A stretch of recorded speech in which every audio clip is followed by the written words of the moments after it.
Hello नमस्कार साथियों, मैं अंशुल अग्रवाल अपने YouTube channel Anshul study point में आप सभी का हार्दिक स्वागत करता हूं। तो वही मोटिवेशनल कोट के साथ हम क्लास की शुरुआत करते हैं कि मंजिल यूं ही नहीं मिलती, राही को एक जुनून सा दिल में जगाना पड़ता है। पूछा चिड़िया से कि घोंसला कैसे बनता है, तो बोली एक एक तिनका उठाना पड़ता है। तो इसी लाइन के साथ हम क्लास की शुरुआत करते हैं और हम प्रॉफिट एंड लॉस यानी लाभ व हानि वाले टॉपिक है उस पर चर्चा कर रहे थे। तो हमने पिछली क्लास, ये सेकंड क्लास है इस टॉपिक से रिलेटेड, हमने फर्स्ट क्लास में कुछ लाभ हानि के बारे में कुछ इम्पोर्टेंट फैक्ट्स थे उनको जाना था और कुछ बेसिक कॉन्सेप्ट को समझा था, जो कि हमें इस टॉपिक में कहें तो इस प्रकार से यूज करने हैं कि हमें उस टॉपिक को कम्प्लीटली हमें समझ में आ जाए और उनका यूज और उनका बेसिक कॉन्सेप्ट है वो बिल्कुल क्लियर तरीके से मैंने आपको समझा दिया था कि लाभ व हानि की जो भी हम गणना करेंगे वो हमेशा क्रय मूल्य पर आधारित होगी। हमेशा क्रय मूल्य के अकॉर्डिंग ही हम लाभ व हानि की गणना करते हैं। तो अब मैंने आपको लाभ परसेंट हानि परसेंट वाले फॉर्मूले भी बताए थे, जिनके बेस पर हमने कुछ क्वेश्चंस है वो किए थे और आज नेक्स्ट क्वेश्चंस पर चलते हैं। हमने लाभ परसेंट और हानि परसेंट का क्वेश्चन पिछली क्लास में एक एक किया था। आज कुछ थोड़ा सा कहीं तो अलग टाइप का क्वेश्चन है, रिलेटेड वही लाभ परसेंट और हानि परसेंट से है, तो वही हम क्वेश्चंस को करते हैं। क्वेश्चंस को आप बस लैंग्वेज को समझना है, ये मैंने आपको कहा था। और ये टॉपिक इतना इंपॉर्टेंट टॉपिक है कि किसी ना किसी एग्जाम में इसमें से क्वेश्चंस आते ही हैं, चाहे एक क्वेश्चन ही किसी भी एग्जाम में आए तो एक क्वेश्चन ही आता है। तो ये क्वेश्चन, ये टॉपिक है वो इम्पोर्टेंट है। तो अब जैसे कि ये क्वेश्चन है, अब देखिए, किसी व्यक्ति ने एक पुराना मोबाइल 5,000 रुपये में खरीदा, कि उसने 5,000 रुपये में एक पुराना मोबाइल खरीद लिया और 1,000 रुपये उसकी मरम्मत पर खर्च कर दिए, यानी कि उस मोबाइल में जो भी कमी थी उसकी रिपेयरिंग कराने में उसने 1,000 रुपये हैं वो क्या कर दिए, खर्च कर दिए, व्यय कर दिए। यदि उसने मोबाइल को 7,500 रुपये में बेचा तो उसे कितने प्रतिशत लाभ या हानि प्राप्त हुई, ये क्वेश्चन हमें करना है। और मैंने आपको बताया था किसी भी प्रकार के क्वेश्चन हो इस टाइप के, हमें ये देखना है कि हमें जो क्रय मूल्य दिया हुआ है या विक्रय मूल्य दिया हुआ है, जिस प्रकार की भी वैल्यू हमें दी हुई है उसे हमें देखना है कि कौन सी वैल्यू। जैसे कि अब इसमें पुराना मोबाइल कितने का है, 5,000 रुपये में खरीदा है, और मैंने बताया था कि क्रय मूल्य क्या होता है, खरीदना। जब किसी भी वस्तु को हम किसी भी दर या रेट से खरीदते हैं तो वो क्रय मूल्य होता है, और जिस दर में हम बेचते हैं वो क्या हो जाता है, विक्रय मूल्य हो जाता है। तो यहाँ एक पुराना मोबाइल 5,000 रुपये में खरीदा है, तो हमें सबसे पहले ये काउंट करना है कि क्रय मूल्य क्या होगा और विक्रय मूल्य क्या होगा। उसके बाद में हम लाभ की गणना करेंगे और उसके बाद में ही हम लाभ प्रतिशत तक पहुँच सकते हैं। तो अब हमें क्या करना है, कॉस्ट प्राइस। कॉस्ट प्राइस मतलब सीपी यानी कि क्रय मूल्य हो गया। तो क्रय मूल्य क्या दिया हुआ है, एक पुराना मोबाइल 5,000 रुपये में खरीदा है, ये 5,000 रुपये क्या दिया हुआ है, क्रय मूल्य दिया हुआ है। फिर कहा है तथा 1,000 रुपये उसकी मरम्मत पर खर्च किए। तो अब ये मरम्मत पर खर्च होने वाले जो पैसे हैं वो किस में ऐड होंगे, इस बात को हमें क्या है ध्यान में रखना है। और ये किस में ऐड होंगे, ये क्रय मूल्य में ही ऐड होंगे, क्योंकि जो भी हमारे साथ, जो भी इस व्यक्ति ने मोबाइल खरीदा है 5,000 रुपये का, उस पर जो व्यय किया है 1,000 रुपये, वो उसका क्रय मूल्य हो जाता है, क्योंकि टोटल जो अमाउंट है वो क्रय मूल्य में काउंट हो जाएगा, जो भी उसने खर्च किया है। उसके बाद बेचने पर उसे जितना भी लाभ या हानि हुई है उसकी गणना हम करेंगे। तो 5,000 तो उसका मोबाइल खरीदने की रेट हो गई, और 1,000 रुपये किसके हो गए, उसके हमने जो मोबाइल पर मरम्मत करवाई थी या रिपेयरिंग करवाई थी, तो उसके 1,000 रुपये ये हो गई। तो यहाँ से हमें पता चला कि टोटल जो सीपी है वो कितना आ जाएगा, 6,000 रुपये क्या आ जाएगा, टोटल सीपी आ जाएगा, यानी कि क्रय मूल्य है वो कितना आ जाएगा, 6,000 रुपये। अब कहना चाह रहा है क्वेश्चन कि मोबाइल को 7,500 रुपये में बेचा। तो यहाँ से हमें एसबी यानी सेलिंग प्राइस पता चल रही है, विक्रय मूल्य पता चल रहा है कितना है, 7,500 रुपये विक्रय मूल्य है, ये बात हमें पता चल रही है। तो अब इसमें क्या है, कितने प्रतिशत लाभ या हानि प्राप्त हुई है। तो अब हमें ये दिख रहा है कि कॉस्ट प्राइस यानी कि सीपी है वो 6,000 रुपये है और एसपी कितना है, 7,500 रुपये। तो जब एसपी यानी कि विक्रय मूल्य ज़्यादा होता है तो हम इस बात को जानते हैं कि हमें लाभ ही होगा, और अगर क्रय मूल्य ज़्यादा होता तो हमें हानि होती। तो यहाँ क्रय मूल्य 6,000 रुपये हो गया और जो विक्रय मूल्य है वो 7,500 रुपये है। तो हमें यहाँ से पता चला कि हमें क्या प्राप्त होगा, लाभ प्राप्त होगा। और लाभ का जो फॉर्मूला है कहें तो क्या है वो, SP माइनस CP, यानी कि सेलिंग प्राइस में से हम कॉस्ट प्राइस को माइनस कर देते हैं तो बचे हुई जो वैल्यू है वो हमारी लाभ की होगी। तो कितना हो जाता है लाभ, 7,500 रुपये माइनस CP कितना है, 6,000 रुपये। अब हमें CP का बस यही बात को ध्यान रखनी थी इस क्वेश्चन में, पिछले क्वेश्चन की तरह ही है, बस इसमें फ़र्क इतना है कि ये 1,000 रुपये जो ऐड किए हैं वो CP में हमें ऐड करने हैं। इस बात को हमें ध्यान में रखना है। हमें CP 5,000 ना लेकर +1,000 यानी कि 6,000 यूज करना है। तो यहाँ से हमें लाभ प्राप्त हो गया कितना, 1,500 रुपये। अगर ये क्वेश्चन इतना ही होता कि हमें कितना लाभ प्राप्त हो रहा है या कितनी हानि हो रही है तो हम यहाँ 1,500 रुपये या 1,500 रुपये बता देते। लेकिन अब इस क्वेश्चन में पूछा है कि लाभ प्रतिशत क्या होगा, और लाभ प्रतिशत का सूत्र हम जानते हैं क्या होता है, जितना भी लाभ हुआ है अपॉन में हमेशा क्रय मूल्य पर निकाला जाता है। तो अपॉन क्रय मूल्य और परसेंटेज है, इसलिए क्या करेंगे 100। तो बस इस फॉर्मूले को हमें ध्यान में रखना है। अब इसके बेस पे हमें इस क्वेश्चन को करना है। तो हम क्या करेंगे, लाभ कितना हुआ है 1,500 अपॉन क्रय मूल्य कितना है, क्रय मूल्य कितना हो जाता है 6,000 रुपये, तो 6,000 क्रय मूल्य आ जाएगा इंटू 100। अब इसका हमें सॉल्यूशन करना है, हमारे पास आंसर होगा। तो इसका क्या करेंगे, सॉल्यूशन करेंगे, 000 से 1 2 3 0 यहाँ कैंसिल हो जाती है। 6 का डिवाइड करेंगे 150 में तो कितनी बार जाएगा, 6 का भाग देंगे 2 बार कितने में 30 और 6 पंजे 30, यानी कि कहें बात 25% क्या हुआ है, लाभ हुआ है।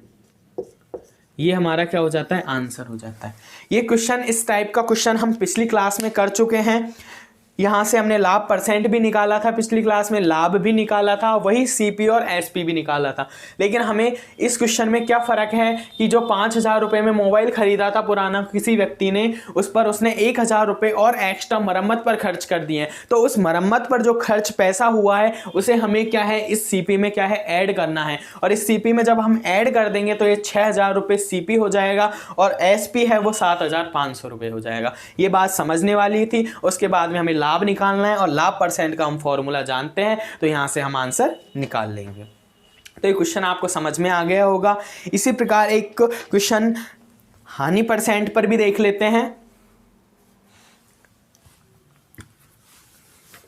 हानि परसेंट से रिलेटेड क्वेश्चंस भी देख लेते हैं। हम किसी भी प्रकार के कोई भी क्वेश्चन को छोड़ेंगे नहीं, जिससे कि हम कहें तो हमें बस ओनली जब एग्ज़ाम हो तो प्रैक्टिस करने की आवश्यकता हो और किसी भी प्रकार की कोई प्रॉब्लम नहीं हो।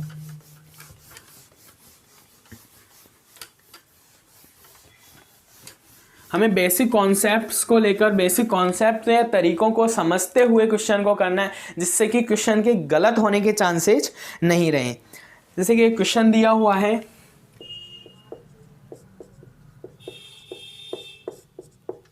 एक व्यक्ति ने एक पुरानी कुर्सी चेयर 1,100 रुपये में खरीदी है, यानी कि 1,100 रुपये में खरीदी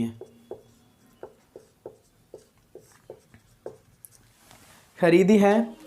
तथा उस कुर्सी पर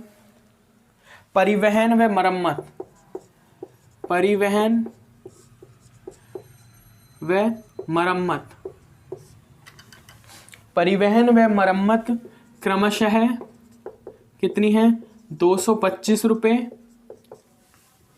व 275 रुपये है। 225 रुपये क्या हो जाती है, परिवहन ट्रांसपोर्टेड चार्ज हो जाता है, और मरम्मत रिपेयरिंग जो है करवाई है उसने, तो उसकी वैल्यू कितनी है, 275 रुपये है। 275 रुपये हैं। तथा उसने कुर्सी को 1,500 रुपये में बेच दिया। 1,500 रुपये में बेच दिया। तो कुर्सी पर लाभ परसेंट या हानि परसेंट ज्ञात करना है। हानि परसेंट ज्ञात करो। अब हमें ये देखना है कि इस पर हानि हुई है या लाभ हुआ है, और इस बात की गणना हम किसके आधार पर करते हैं? क्रय मूल्य के आधार पर।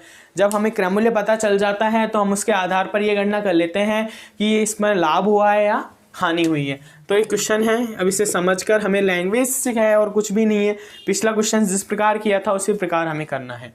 एक व्यक्ति ने एक पुरानी कुर्सी 1100 रुपये में खरीदी है और उस कुर्सी पर परिवहन व मरम्मत चार्ज है वो क्रमशः 225 रुपये और 275 रुपये है। तो कुर्सी को 1500 रुपये में उसने बेच दिया है।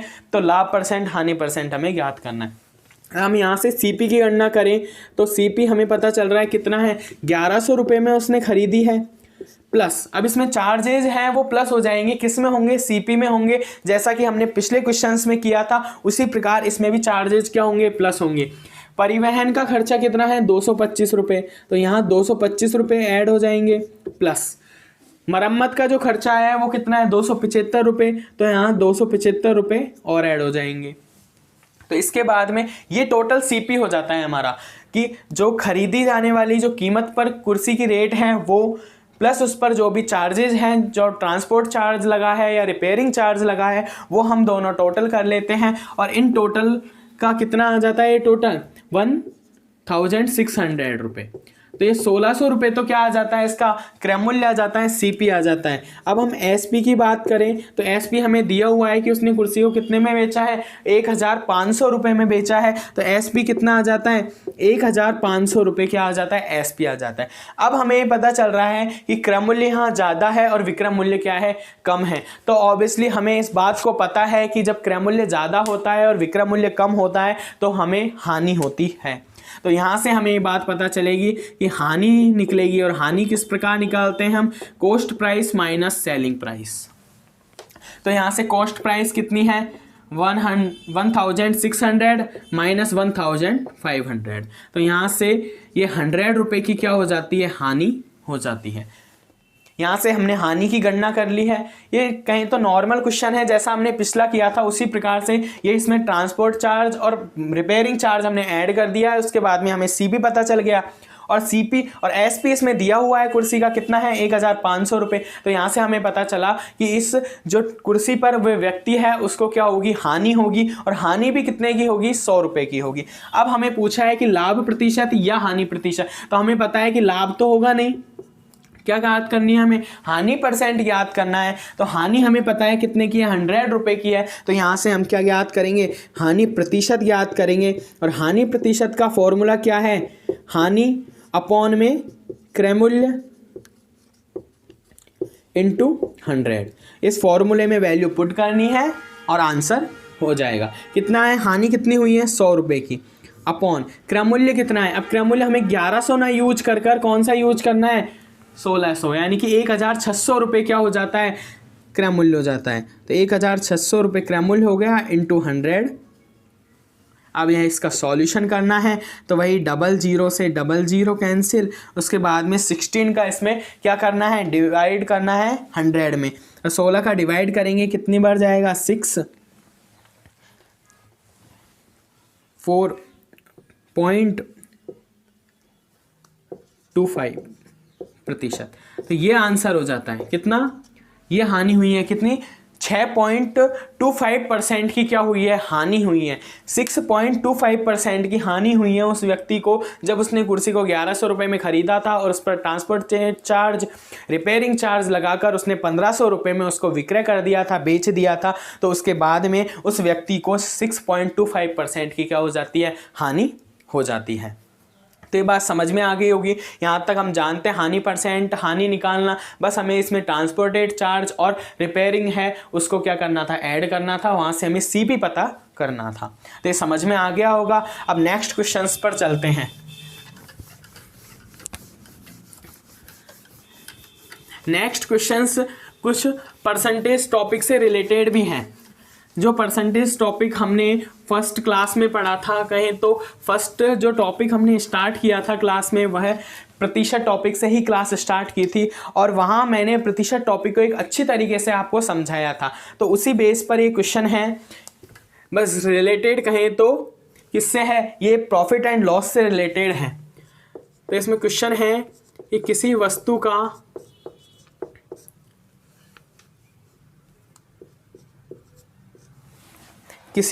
का क्रय मूल्य दिया हुआ है, सीपी दिया हुआ है, और सीपी कितना दिया हुआ है 8,200 रुपये। 8,200 रुपये सीपी है, तो 20% लाभ। अब हमें क्या है, यहाँ परसेंट में लाभ दिया हुआ है कि 20% लाभ प्राप्त करने के लिए, लाभ प्राप्त करने के लिए उसे कितने में बेचना है, उसे कितने में बेचना है। यानी कि हमें क्या ज्ञात करना है इसमें, एसपी यानी विक्रय मूल्य हमें पता करना है। हमें दिया हुआ है उसे क्या है, पहले एक तरीके से समझना है। क्या दिया हुआ है, किसी वस्तु का क्रय मूल्य दिया हुआ है, यानी कि हमें सीपी दिया हुआ है, और लाभ प्रतिशत दिया हुआ है, कितना है 20% लाभ दिया हुआ है। तो हमें एक बात पता चली कि सीपी कितना है 8,200 रुपीज़ सीपी हो जाता है। और हमें जो प्रॉफिट दिया हुआ है, प्रॉफिट हमें जो लाभ प्रतिशत दिया हुआ है वो कितना दिया हुआ है 20%। तो ये लाभ परसेंट जब भी हम निकालेंगे वो क्रय मूल्य पर निकाला जाता है। अगर हम बेसिक कॉन्सेप्ट के साथ इस क्वेश्चंस को करें तो हम क्या करेंगे, सीपी का जो क्रय मूल्य है उसका 20% निकालेंगे और उस 20% को हम क्रय मूल्य में ऐड कर देंगे। उसके बाद में हमें विक्रय मूल्य यानी कि जो बेचने वाली लागत है उसका पता चल जाएगा। लेकिन मैंने आपको प्रतिशत टॉपिक में एक अच्छी तरीके से समझाया था कि हम किसी भी संख्या को, या किसी भी संख्या है या किसी भी कोई भी वस्तु है, वो अपना स्वयं का 100% होती है। तो यहाँ हम क्रय मूल्य है ये भी स्वयं का कितना है 100% है। कोई भी वस्तु हो, कोई भी वैल्यू हो या कोई भी सामान हो, वो क्या होता है अपना स्वयं का 100% होती है। कोई भी संख्या भी 100% होती है। तो क्या है, यहाँ सीपी है जो 8,200 रुपये, ये स्वयं का 100% होता है। और प्रॉफिट होने पर कितना हो जाता है 20% प्रॉफिट है। तो टोटल हम परसेंटेज की बात करें तो कितना हो जाता है, टोटल वैल्यू कितनी हो जाएगी 120% हो जाएगी। इस बात को हमें समझना है कि 100% क्या है, खुद कहें तो क्रय मूल्य स्वयं में 100% है और प्रॉफिट कितना हो रहा है 20% का प्रॉफिट हो रहा है। उसके बाद में जो विक्रय मूल्य होगा वो कितना होगा 120% होगा। इस बात को हमें समझना है। तो यहाँ से हम जब वैल्यू निकालेंगे, अगर हम बात करें एक बेसिक कॉन्सेप्ट के साथ, तो हम क्या करेंगे 8,200 का 20% निकालेंगे। 20% निकालना आता है 20/100। तो यहाँ से वही 00 से 00 कैंसिल, और ये कुछ वैल्यू आ जाएंगी 1,640 रुपये, 1,640 रुपये वैल्यू आ गई। अभी 1,640 रुपये क्या है, प्रॉफिट है, लाभ है। जबकि हमें क्या पूछा है विक्रय मूल्य, और विक्रय मूल्य क्या होता है, सेलिंग प्राइस क्या होती है, जो टोटल क्रय मूल्य होता है प्लस लाभ, ये दोनों मिलकर ही विक्रय मूल्य होते हैं। तो यहाँ से हम क्या करेंगे 8,200 प्लस 1,640, इसको क्या करेंगे प्लस करेंगे। उसके बाद में ये वैल्यू 9,840 रुपये क्या आ जाएगा, विक्रय मूल्य आ जाएगा। अब हमें इस तरीके से ये परसेंटेज निकालें फिर ऐड करें। तो इसके स्थान पर मैं आपको जो तरीका परसेंटेज में बताया था वही हमें यूज करना है। और कौन सा तरीका था वो, इस बात को आप जानते हैं कि जब कोई भी वस्तु या स्वयं में 100% होती है और 20% उसमें प्रॉफिट हो रहा है यानी कि प्लस हो रहा है। जब भी लॉस की बात करेंगे हम माइनस की बात करेंगे, और प्रॉफिट की बात करेंगे तो प्लस की बात करेंगे। जैसे कि हमने परसेंटेज वाला टॉपिक देखा था, तो उसमें संख्याएं या कमी कर दी गई थी उसको हमने माइनस में काउंट किया था, और वृद्धि कर दी गई थी उसे हमने प्लस में काउंट किया था। तो यहाँ भी हमें उसी बात को ध्यान में रखना है। तो 100% प्लस 20% कहें तो विक्रय मूल्य टोटल जो एसपी निकालेंगे हम, वो कितना हो जाता है 120% हो जाता है। एसपी कितना हो जाएगा 120%। तो अब यहाँ से हम जब एसपी निकालेंगे तो किसका 120% निकालना है, हमें क्रय मूल्य का निकालना है। क्यों, क्योंकि क्रय मूल्य का जब 20% है वो तो प्रॉफिट में है और 100% स्वयं है। इसलिए 8,200 × 120/100 जैसा कि हमने प्रतिशत वाले टॉपिक में भी किया था, जिस प्रकार वृद्धि की गई थी उसे हमने प्लस करके अपॉन में 100 किया था। तो यहाँ से जो वैल्यू आएगी वो डायरेक्ट एसपी आएगी या विक्रय मूल्य यहाँ से आ जाएगा। तो यहाँ से हमें क्या करना है, वैल्यूज कैंसिल, 00 से 00, इसका सॉल्यूशन करना है। तो यहाँ से वही वैल्यू आ जाएगी कितनी, 498, 9,840 रुपये। अब ये डायरेक्ट हमारे पास क्या आ जाता है, सेलिंग प्राइस आ जाती है उस वस्तु की जिसका क्रम मूल्य 8,200 रुपये था, और उसके बाद जो प्रॉफिट था वो 20% प्रॉफिट होने के बाद में जो विक्रय मूल्य है वो 9,840 रुपये आ जाता है। तो इस बात को बस हमें समझने की आवश्यकता है। जिस प्रकार हमने परसेंटेज वाले टॉपिक में कमी और वृद्धि को देखा था, वृद्धि पर हम 100 में प्लस कर देते थे और कमी में हम माइनस कर देते थे, उसी प्रकार जो टोटल क्रय मूल्य है उसमें क्या करना है, हमें वृद्धि कही गई है यानी 20% लाभ की बात की गई है, तो 120/100 और यहाँ से हमारे पास डायरेक्ट वैल्यू होगी। जो क्वेश्चन को हम करने में कम से कम ज़्यादा टाइम लगाएंगे उसे बहुत ही कम टाइम में हम सॉल्यूशन कर लेंगे। तो इस तरीके को फॉलो करना है जिससे कि क्वेश्चन आसानी से हो जाए। तो ये बात आपको समझ में आ गई होगी। इसी पर आधारित एक क्वेश्चन हानि से रिलेटेड कर लेते हैं, जिससे कि आपको क्वेश्चंस कहीं तो करने में, जब क्लास को आप देखो तो पूरी तरीके से ध्यान में रहे। सभी टाइप के क्वेश्चंस हैं वो हम करवा दें जिससे कि कोई प्रॉब्लम नहीं हो। तो किसी वस्तु का क्रय मूल्य दिया हुआ है 1,700 रुपये है। कितना है, 1,700 रुपये है, और इसे बेचने पर तथा इसे बेचने पर 30% की हानि होती है, 30% की हानि होती है। तो विक्रय मूल्य यानी कि एसपी हमें ज्ञात करना है कि एसपी क्या होगा, सेलिंग प्राइस क्या होगी, विक्रय मूल्य। तो वही तरीका हमें यूज करना है। यहाँ से हमें सीपी पता चला कितना है, 1,700 रुपये है, और जो लॉस हुआ है, हमें हानि हुई है, वो कितने परसेंट है, लॉस परसेंट हम देखें तो कितना है, 30% की क्या हुई है, हानि हुई है। तो ये स्वयं में 100% होती है संख्या, उसमें से 30% की हानि हो गई, तो जो सेलिंग प्राइस हमारे पास बची है वो कितनी है, 70% है। तो यहाँ से हमें एक बात पता चली कि सीपी कितना है, 1,700। इसको हम क्या करेंगे, इसका जब परसेंटेज निकालेंगे, और किस प्रकार निकालेंगे कि लॉस 30% हुआ है और स्वयं में संख्या 100% होती है, तो 100 में से -30 करेंगे, कितना आ जाएगा, 70/100। यहाँ से इसका सॉल्यूशन करना है, 00 से ये 00 कैंसिल, उसके बाद में इसे मल्टीप्लाई करना है। तो इसका मल्टीप्लाई कितना आ जाएगा, 7 × 7 49, 4 1,190 रुपये क्या आ जाता है, विक्रय मूल्य आ जाता है। ये क्वेश्चंस कितना आसान सा हो गया है। जिस क्वेश्चंस को हम करते हैं कि पहले सीपी का 30% निकालते, उसके बाद में जो वैल्यू आती उसे हम क्या करते, सीपी में से माइनस करते यानी क्रय मूल्य में से माइनस करते, उसके बाद में हमें सेलिंग प्राइस विक्रय मूल्य पता चलता। जबकि हम इस क्वेश्चन को अब डायरेक्ट कर रहे हैं कि 100% हमें पता है, तो कोई भी वस्तु स्वयं का 100% होती है, 30% उस पर हानि हुई है, तो ऑब्वियसली 70% उसका विक्रय मूल्य होगा। तो जो क्रय मूल्य है उसका हमने 70% निकाल लिया है, उसके बाद में 1,190 रुपये हमारे पास आंसर आया है। कि क्रय मूल्य जिस वस्तु का 1,700 रुपये है, उसे बेचने पर अगर 30% की हानि होती है तो 1,190 रुपये उसका क्या होगा, विक्रय मूल्य होगा। तो इस प्रकार के क्वेश्चंस आपको समझ में आ गए होंगे। अब इसी टॉपिक से रिलेटेड क्वेश्चंस आगे हम नेक्स्ट क्लास में करेंगे। कुछ अनुपात समानुपात से रिलेटेड क्वेश्चंस भी, जो प्रॉफिट एंड लॉस दोनों का कहीं कॉम्बिनेशन है, उस प्रकार के क्वेश्चंस भी हम नेक्स्ट क्लास में करेंगे।